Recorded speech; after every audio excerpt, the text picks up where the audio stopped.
5월 2일 화요일입니다. 오늘 아침 신문은 어떤 소식 다뤘는지 짚어보겠습니다. 이현웅 아나운서가 정리해왔습니다. 어서 오십시오. 안녕하십니까. 네. 자, 첫 번째 기사부터 보겠습니다. 자, 오늘 첫 번째 기사 동아일보인데요. 음주운전 사망상의 90%가 집행유예 벌금형이다. 그러니까 이제 음주운전에 대한 처벌이 굉장히 약하다 이런 기사죠? 그렇습니다. 네. 아마 이런 지적을 처음 듣는 건 아닐 것 같습니다. 동아일보가 최근 음주운전으로 사람이 다치거나 사망한 사건의 확정 판결문 100건을 분석해 봤는데 그 결과가 꽤나 충격적이었습니다. 100건 가운데 징역형의 실형이 선고된 건 11건에 그쳤고요.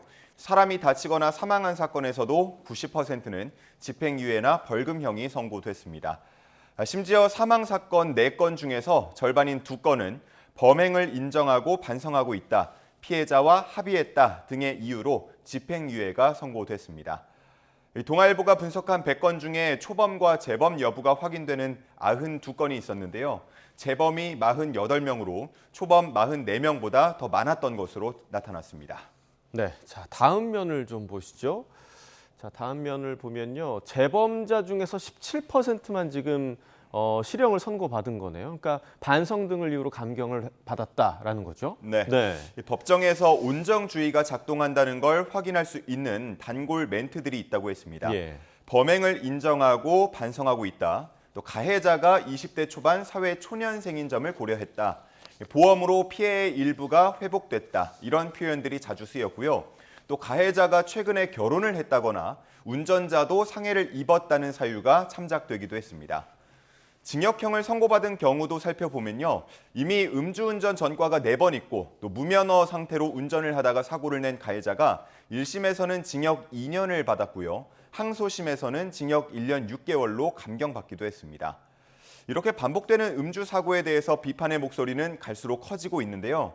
경찰청 분석 결과 음주운전 재범률을 보면 2019년 43.8%에서 2021년 44.8%로 오히려 더 늘어난 모습을 확인할 수 있었습니다.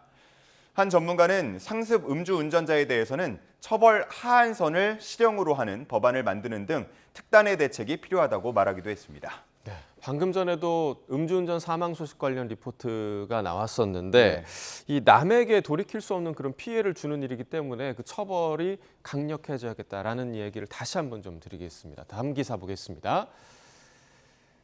자, 전세 포비아 관련 소식이네요. 월세 내몰리는 청춘들 월 80만 원 고시원이 있다고요? 어떤 내용인가요? 그렇습니다. 대학생 때 열악한 고시원과 월세방 생활을 하면서 건강이 나빠진 기억이 있다는 한 직장인의 이야기가 실려 있었는데요. 전셋집을 구하려고 했지만 불안한 마음에 결국 다시 월세를 알아보고 있다는 내용이었습니다. 2030 청년들을 중심으로 평생 모아둔 돈을 잃을까 겁이 나서 월세를 알아보는 분위기가 더 강화되고 있는데요. 그러다 보니까 자연스럽게 임대인들은 월세 비용을 올리고 있었습니다.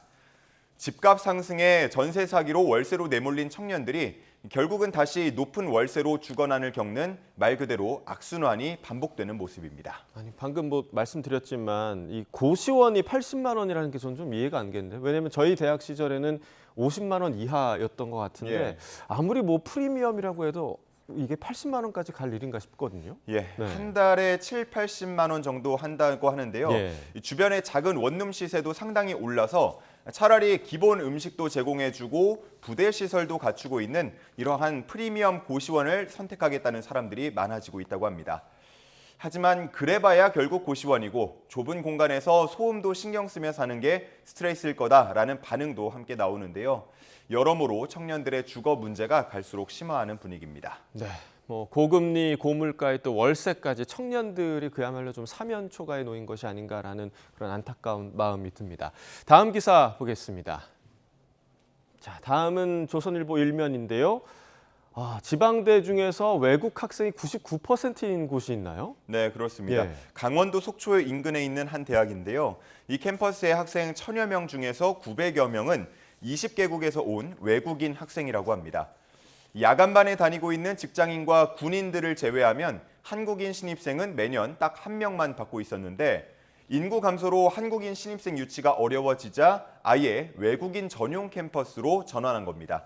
한국인 신입생 1명이라도 있어야 나머지를 정원 외 외국인 전용으로 선발할 수 있기 때문에 이렇게 운영하고 있었습니다. 이렇게 고사 위기인 대학들이 늘어나면서 현재는 외국 유학생들로만 학과를 만들 수 있도록 규제를 완화했는데요. 앞으로는 외국인 100%인 대학도 볼 수 있게 될지 모르겠습니다. 네, 오히려 그 한국인 신입생 1명이 조금 뻘쭘한 상황이 되지 예. 않을까라는 생각도 들고요. 자, 다음 면을 좀 보겠습니다. 자, 다음 면을 보면 중국 고등학생에게 자, 졸업을 하면 한국으로 와라. 이렇게 요구를 하는 건가요? 네, 그렇습니다. 실제로 지방의 한 대학은 중국의 한 고등학교와 협약을 맺었다고 하는데요. 한국어 강사를 파견하고 있었습니다. 이른바 현지 방문 모집에 나서는 분위기였고요. 한편 한 지방대 관계자는 학교 간의 외국인 유학생 유치 경쟁이 심해지면서 일종의 브로커도 등장했다고 하는데 학생 1명을 유치해주면 그 학생의 한 학기 등록금을 사례금으로 주고 있다고 합니다. 이렇게 들어온 외국인 학생들이 지역에서 아르바이트를 하면서 일손을 구하지 못해서 고심하던 지역 경제에도 활기가 생겼다는 반응도 나오는데요. 하지만 반대로 일각에서는 학생 비자를 이용해서 돈을 벌러 들어오는 외국인을 걸러내기 어렵다면서 주민들이 치안 불안을 호소하고 있다고 우려하기도 했습니다. 네, 방금 얘기하신 그런 문제가 또 발생을 할 수 있겠네요. 그러니까 학생 비자가 악용되지 않을 그런 방안도 좀 필요할 것 같습니다. 자, 다음 기사 보겠습니다. 자, 전기차 관련 기사인데요. 친환경, 무거운 고민, 어떤 뜻인가요? 네, 전기차들은 한 번 충전으로 더 먼 거리를 가기 위해서 크고 무거운 배터리를 탑재하고 있습니다. 그러다 보니까 내연기관 차량에 비해서 수백 킬로그램 정도 더 무겁곤 하는데요. 안정적인 승차감은 장점이라고 할 수 있겠지만 사고가 발생했을 때 피해를 더 키울 수 있다는 우려도 함께 나오고 있습니다. 최근 미국에서는 주차장 건물이 무너지는 사고가 발생했는데요. 사고 원인은 더 조사를 해봐야겠지만 이 무거운 전기차들로 인해서 노후된 주차장이 붕괴될 수 있다는 걱정이 커지고 있습니다. 네, 전기차가 지금 점점 늘어나고 있잖아요. 예. 주차장 붕괴 문제는 정말 좀 충격적인 것 같습니다. 그래서 네. 고민해봐야 할 사항인 것 같은데요. 맞습니다. 네. 특히나 우리나라는 타워형 주차장들이 그렇죠. 많습니다. 예. 대부분 내연기관차의 평균 무게를 중심으로 설계된 경우가 많기 때문에 이렇게 무거운 전기차가 더 많이 보급이 된다면 이에 대한 고민도 반드시 필요한 상황이라고 할 수 있겠습니다. 그리고 전기차라고 하면 흔히 친환경차다라고 생각하는데요. 전기차가 미세먼지를 더 많이 발생시킨다는 연구 결과 내용도 기사에 함께 실려 있었습니다. 야, 이 부분은 사실 좀 충격적인데요. 사실 미세먼지나 이런 환경적인 요소를 고려를 해서 전기차를 사는 건데 네. 왜 그런 거죠? 네, 역시 무게와 관련이 있다고 볼 수 예. 있겠는데요. 도로나 타이어, 브레이크 등이 마모되면서 나오는 미세먼지 양이 내연기관 차에 비해서 더 많다고 합니다. 이에 대해서 전문가들은 도로와 타이어 등의 내구성을 키울 수 있는 개발이 이루어져야 한다고 보고 있습니다. 네, 그러니까 모든 차량 관련 시설들이 사실 내연기관차를 전제로 만들어진 것들이 굉장히 많잖아요. 네. 그러니까 정말 이 제목처럼 무겁게 고민해야 할 사항이 아닐까 생각이 듭니다. 자, 마지막 기사 보겠습니다. 자, 한국인의 샌드위치 가게가 문 닫는 날, 브로드웨이 배우들이 감사의 합창을 했다. 관련 소식이죠? 네.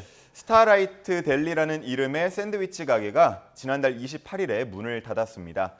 이곳은 한국계 71살 김정민 씨가 운영하는 가게인데요. 지난 1983년부터 하루도 빠짐없이 오전 6시부터 오후 8시까지 문을 열었다고 합니다. 역사가 오래되다 보니까 브로드웨이에서 일하던 사람들에게는 온갖 추억이 어려있는 장소라고 하는데요. 문을 닫는다는 소식이 전해지자 폐점 당일 많은 단골 손님들이 모여서 이렇게 환송회를 열어줬다고 합니다. 자, 1983년부터면 지금 40년 예. 이상 된 거잖아요. 정말 한 번도 저는 가보진 않았지만 제가 다 아쉬운데 문 왜 닫으신 건가요? 네, 김정민 씨 얘기를 들어보면요. 가족들과 더 많은 시간을 보내려 한다라고 폐점 이유를 밝혔습니다. 예.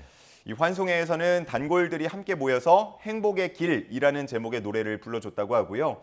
감사 메시지가 담긴 기념사진 액자와 성금 18,000달러, 약 우리 돈으로 2,400만 원 정도를 전달했다고 합니다. 앞날의 행운을 바라고 다시 만날 날을 기약하는 내용의 환송의 노래 가사처럼 앞으로 가족들과 행복한 시간만이 가득하길 바라겠습니다. 자, 이렇게 많은 사람들이 환송을 해준 걸 보면 그동안에도 행복의 길을 걸어오신 것 같고 네. 또 앞으로도 가족들과 행복의 길을 걸어가시길 기원하도록 하겠습니다. 굿모닝 브리핑 이현웅 아나운서와 함께했습니다. 고맙습니다. 감사합니다.